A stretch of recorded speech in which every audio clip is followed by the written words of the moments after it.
Ce journal vous est offert par le FPI, Fonds des promotions de l'industrie, votre partenaire privilégié pour la réussite de vos projets.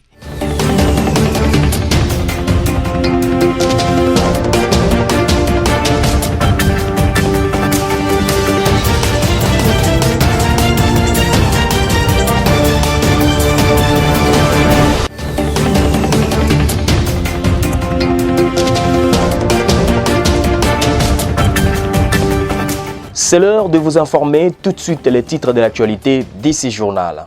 Formation du gouvernement, la Fédération des entreprises du Congo, alors de la poursuite des consultations du Premier ministre Sama Lukonde, demandé au Premier ministre de ne pas prendre des gens qui vont apprendre le travail en devenant ministre. Décès de l'ancien Premier ministre Joseph Nzinga, le gouvernement Ilunga a été instruit par le chef de l'État, Félix-Antoine Tshisekedi, de mettre en place une commission pour proposer un budget pour le funérail. Covid-19, 488 guéris le jeudi. La RDC a dépassé la barre de 18 000 patients ayant retrouvé la santé. Par contre, de nouveaux décès, des cas confirmés ont été enregistrés à la même date à Kinshasa. Après les titres, place au développement, mesdames et messieurs, bienvenue. Le Premier ministre Sama Lukonde poursuit avec les consultations en vue de la formation de son gouvernement. Ce vendredi, le chef du gouvernement a eu le privilège de recevoir son ancien chef hiérarchique à la GECAMIN, Albert Yuma, qui conduisait la délégation de la Fédération des entreprises du Congo. Sama Lukonde s'est entretenu avec ses hôtes sur des questions touchant plus économiques, touchant notamment au climat des affaires en République démocratique du Congo. Je le disais en titre, sur instruction du président de la République, Félix-Antoine Tshisekedi, le Premier ministre sortant, Sylvestre Ilunga Ilunkamba, a réuni quelques membres du gouvernement le jeudi 25 février pour discuter de l'organisation des obsèques de l'ancien Premier ministre Joseph Nzinga. Une commission a été mise en place pour proposer un budget pour le funérail. Le compte rendu avec Jean-Baudouin Mayomambeke. Comme l'opinion le sait, notre pays vient de perdre l'un de ses valeureux fils en la personne de M. Joseph Nzinga Ougouakebi Outoubé, ancien Premier ministre, ancien président du Conseil judiciaire, ancien ministre de l'Intérieur, ancien député. Sur instruction du président de la République, le Premier ministre a réuni quelques membres du gouvernement pour travailler sur l'organisation des funérailles de cet illustre disparu. Une commission vient d'être mise en place. Elle va travailler et dégager un budget qu'elle va présenter au Premier ministre chef du gouvernement. Le président de la République, chef de l'État, a instruit qu'on réserve à ses dignes fils du pays des funérailles aussi dignes de son rang. Et le gouvernement s'y attelle. En bref, le bureau d'âge du Sénat informe les honorables sénateurs que suite au lancement des activités de la mandature à la présidence de l'Union africaine du chef de l'État Félix-Antoine Tshisekedi, ce samedi 27 février dans la salle des spectacles, la séance plénière initialement prévue pour ce vendredi 26 au 27 février sont reportées au dimanche 28 février et lundi 1er mars et d'ajouter la campagne électorale débutera le samedi 27 février à minuit et se clôturera le 1er mars 2021 à minuit.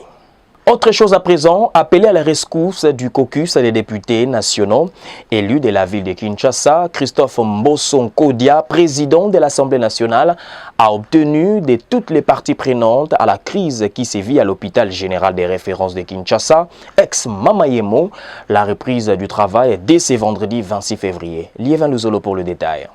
Après concertation autour du président de l'Assemblée nationale, Mbosso Christophe Nkodia, entre les caucus des députés, le ministère de la Santé représenté par Eteni Longondo le ministre et les gouvernants de la ville de Kinshasa Jean Ngobila, il a été décidé de la reprise du travail sous la supervision d'un nouveau comité de gestion à nommer en concertation entre le ministre Eteni et l'autorité urbaine Jean Ngobila. C'est ce qu'a fait savoir les députés Eliezer Tamboué au sorti de cette entrevue. À en croire l'élu de Lukunga, les deux autorités ont mis de l'eau dans leur vin et bientôt, la présence militaire à l'hôpital sera levée. Ici est de signaler que l'objectif du président de l'Assemblée nationale, Mbosso Nkodia Christophe, est de voir le travail reprendre à l'hôpital général provincial de référence de Kinshasa, où des malades sont en train de mourir. Une descente des députés a été prévue ce vendredi 26 février pour constater la reprise effective du travail. Dans l'actualité également, quelles sont les leçons à tirer de la multitude des réactions qui ont suivi l'assassinat de l'ambassadeur italien Luca Attanasio, de son garde du corps et de son chauffeur le lundi 22 février à Kibumba, à 15 km de la ville de Goma dans le nord Kivu. De toute évidence, cet assassinat pose le problème de tous les soucis que toute l'humanité doit se faire lorsque des Congolais sont massacrés à l'est de la République démocratique du Congo. Sami Bosongo signe cet éditorial. Les réactions nombreuses, incessantes et vigoureuses les unes comme les autres après le meurtre le lundi 22 février au Nord Kivu de l'ambassadeur italien Luca Attanasio, de son garde du corps et de ses chauffeurs, fait résonner à plus d'un chef. Intéressons-nous au silence qui cache aux yeux de l'opinion internationale le massacre digne des génocides que subissent les populations qui peuplent l'axe allant du nord-est au sud-est de la RDC, du fait du guêpier qui a élu domicile depuis plusieurs décennies dans cette partie. L'immobilisme des décideurs internationaux face à cette tragédie, accusés d'être juges et partis du reste, surprend, vexe ou dégoûte. Pourquoi n'y a-t-il pas autant de réactions en RDC, en Afrique et dans le monde quand de nombreux Congolais sont tués à longueur de journée depuis des années, ainsi que des abeilles qui ont fabriqué du miel qu'on tue pour accéder à leur miel? C'est à laisser croire que la vie de ces victimes congolaises ne représente rien comparé à la seule vie de l'ambassadeur italien ou occidental. C'est à donner l'impression que la mort des quantités de Congolais n'émeut pas autant le monde parce qu'on les a destinés à la mort pour piller leurs richesses ou pour occuper leurs terres. Un autre aspect de la question que révèle l'analyse, c'est la dure évidence que les impérialistes qui pourrissent la situation de l'Est de la RDC peuvent aussi être brûlés par le fait qu'ils y ont allumé et qu'ils y entretiennent. Ce qui doit les interpeller sur les conséquences possibles de leurs actions inavouées à l'Est de la RDC, des actions qui peuvent produire des effets boomerang ou les préjudicier également.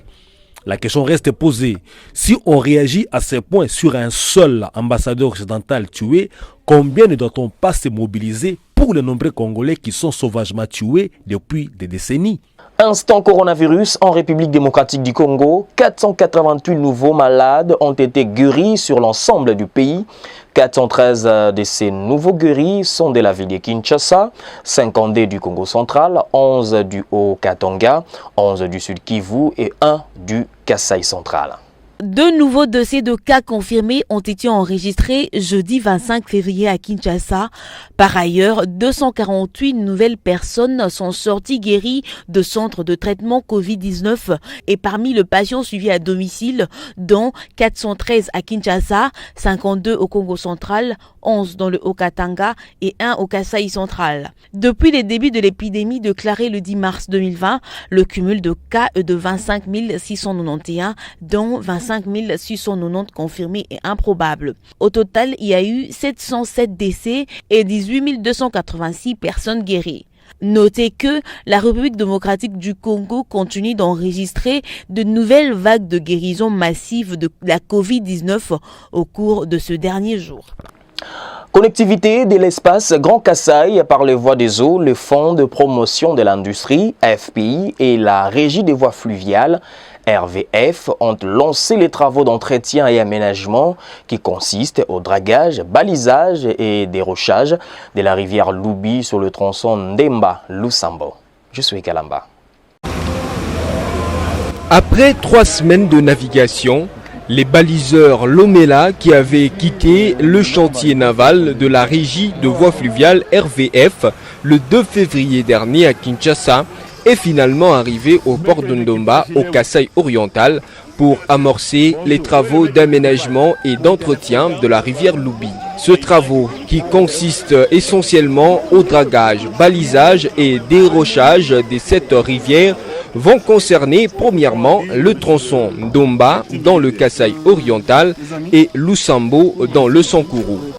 Les jeudis 25 février 2021, plusieurs autorités provinciales et celles venues de Kinshasa ont fait les déplacements au port de Ndomba dans le secteur qui porte les mêmes noms en territoire de Kabea-Kamwanga. Nous sommes à 70 km de la ville de Mbujimaï pour assister au lancement de travaux.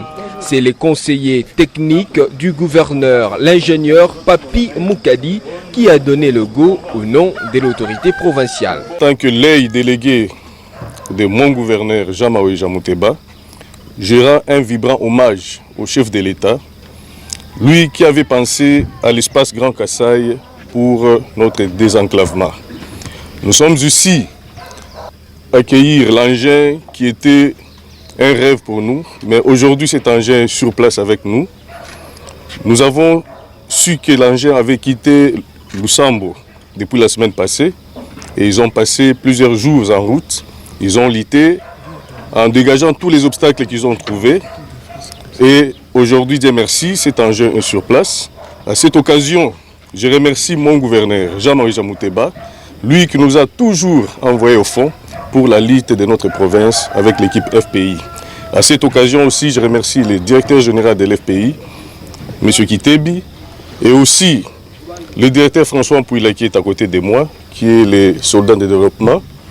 On s'est battu avec lui depuis le début de tous ces projets et aujourd'hui, ce qui était rêve est devenu une réalité. Du côté RVF, qui se charge de l'exécution des travaux, on rassure de travailler avec professionnalisme et urgence afin de répondre rapidement aux attentes des bénéficiaires.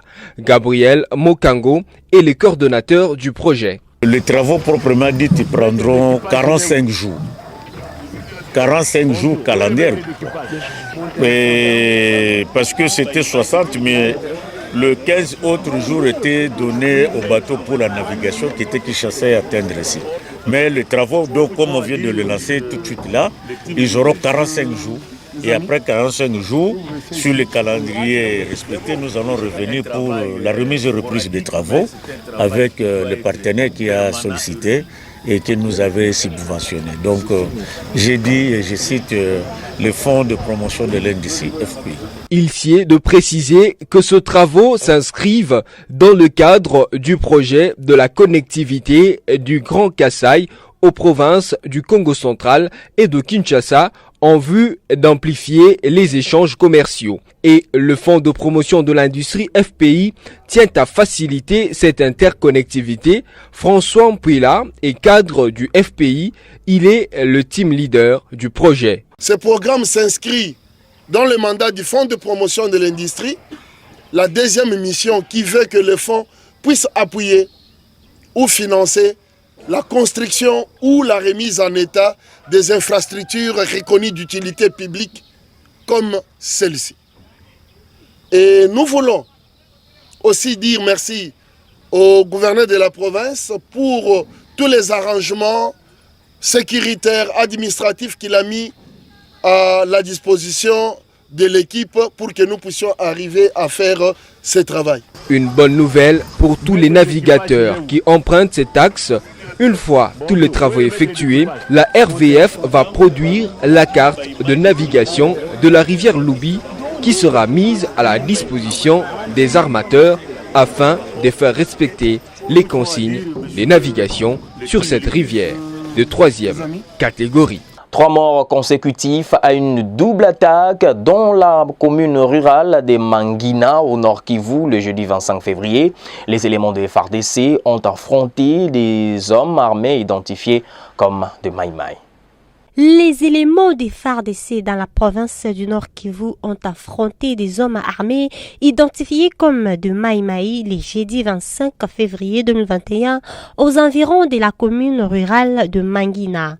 À cause de ces affrontements, 3 personnes sont mortes et une dizaine de bandits capturés étaient présentés aux autorités locales au bureau de la commune rurale de Mangina. La société civile locale dans cette commune rurale demande aux jeunes de quitter la brousse et de ne pas être des béquilles de ZADF de façon à permettre aux FARDC de les traquer afin que la paix revienne dans la région. On va parler sport dans ce journal. Duel des mal classés jeudi 25 février. À cette phase retour de la 26e édition de la Vodacom Ligue 1, l'AS Dauphin Noir a maintenu la JS Groupe Bazano à la 16e place à Goma et le Lubumbashi Sport s'est imposé par une victoire étriquée face au RCK au stade des Martyrs à Kinshasa. Sami Bosongo pour plus de détails. En Vodacom Ligue 1, 2 rencontres de mal classés ont été organisées jeudi 25 février pour cette manche retour de la 26e édition. À Goma, l'association sportive Dauphin Noir a noirci les perspectives de la JS Groupe Bazano qui court toujours derrière sa première victoire en cette 26e édition. Après une première mi-temps improductive en termes de buts, le retour des vestiaires n'a porté bonheur ni à l'une ni à l'autre équipe en lice. C'est durant le dernier quart d'heure du duel que la JS Groupe Bazano a marqué pour se faire rejoindre au score dans les dernières minutes de la partie.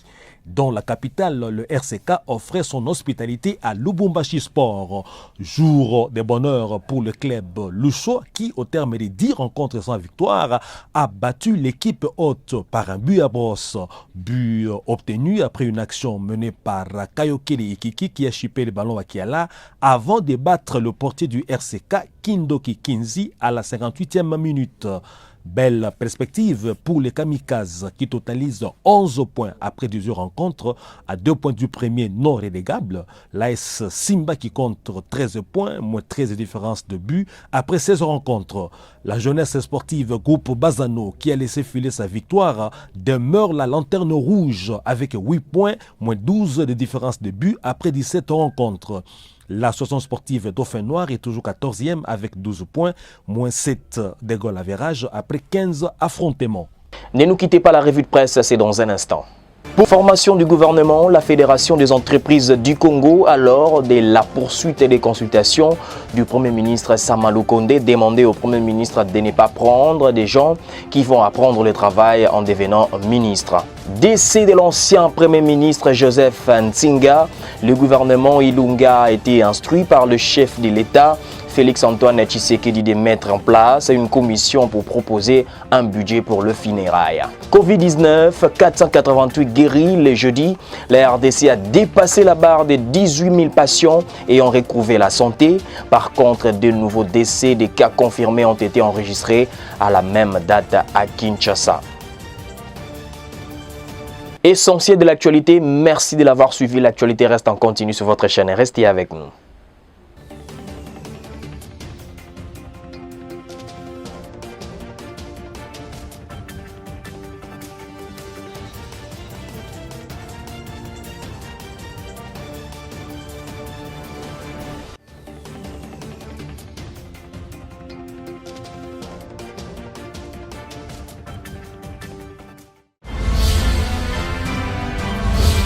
Ce journal vous a été offert par le FPI, Fonds des promotions de l'industrie, votre partenaire privilégié pour la réussite de vos projets.